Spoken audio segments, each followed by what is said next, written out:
इसी जंगल में चुनमुनी चिड़िया अपने बच्चों के साथ रहती थी। उसका पति गप्पू चिड़ा परिवार पर जान छिड़कता था। वो सुबह सुबह भोजन की तलाश में निकल जाता और शाम ढले घर लौटता। एक बार जंगल में भीषण गर्मी पड़ रही थी। पेड़ पौधे, नदी, तालाब सब सूख गए। भोजन मिलना दूभर हो गया। लेकिन गप्पू ने हार नहीं मानी। वो कहीं ना कहीं से भोजन ढूंढ कर लाता और अपने परिवार का पेट भरता। समय बीता, जंगल में झमाझम बारिश शुरू हो गई। चुनमुनी का घर बहुत ही कमजोर था। वो बारिश को बर्दाश्त नहीं कर सका और टूट गया। पूरा परिवार घर के मलबे में दब गया। किसी तरह चुनमुनी मलबे से बाहर आई। अब मैं क्या करूं? कैसे मैं अपने परिवार को बचाऊं? चुनमुनी, मेरा दम घुट रहा है। चुनमुनी, जल्दी मुझे यहाँ से बाहर निकालो। माँ, माँ, बचाओ माँ। गप्पू जी, मैं अभी किसी और को बुला कर लाती हूँ और आप सभी को बाहर निकालती हूँ। बच्चे भी दबे हुए, आप सब धीरज रखो, मैं अभी आती हूँ।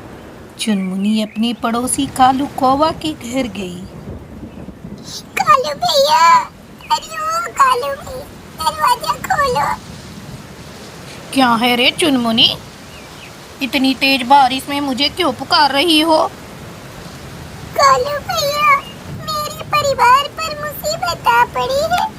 बारिश में घर टूट गया और सारे मलबे में दब गए हैं। उन्हें निकालने में मेरी मदद करो कालू भैया। तेरी अकल तो ठिकाने है चुनमुनी। चल भाग यहाँ से, मेरा पति कहीं नहीं जाएगा। कालू की पत्नी गोरी की बातें सुनकर चुनमुनी दुखी हो गई।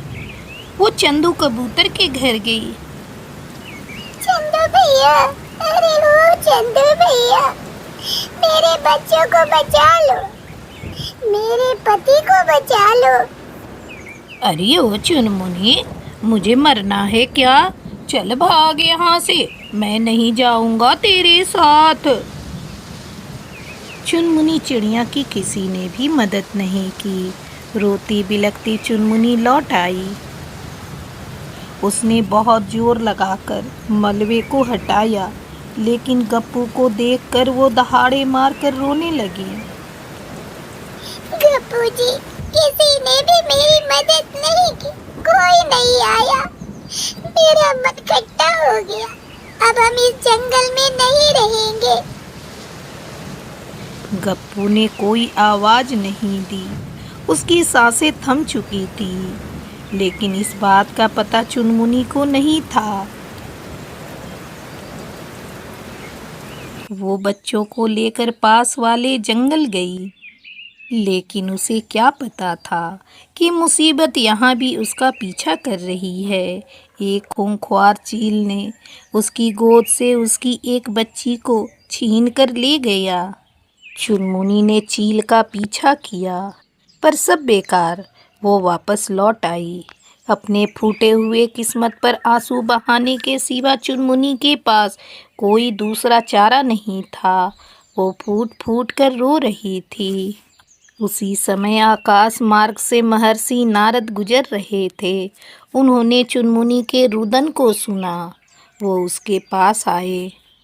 क्या हुआ चिड़िया, तुम इस तरह रुदन क्यों कर रही हो? चुनमुनी ने सारी बातें रोते हुए महर्षि को बताई। चिड़िया, मत रो, होनी को कोई नहीं टाल सकता। ये लो दिव्य फल, इसे तुम जहाँ रख दोगी एक दिव्य घर बनकर तैयार हो जाएगा। तुम अपने बच्चों के साथ उस घर में आराम से रह सकती हो। इस तरह खुले में रहना खतरे से खाली नहीं। महर्षि, ये तो एक फल है, पक्षी इसे अपना आहार बना लेंगे। नहीं चिड़िया, ये एक दिव्य फल है। इसे कोई ग्रहण नहीं कर सकता। यह लोहे से भी ज़्यादा मजबूत है। तुम चिंता ना करो। चुनमुनी ने उस दिव्य फल को एक पेड़ की ऊंची डाल पर रख दिया। पलक झपकते ही वहां एक दिव्य घर बनकर तैयार हो गया। चुनमुनी ये देखकर खुश हो गई। वो अपने बच्चों के साथ घर के अंदर गई और खुशी खुशी रहने लगी।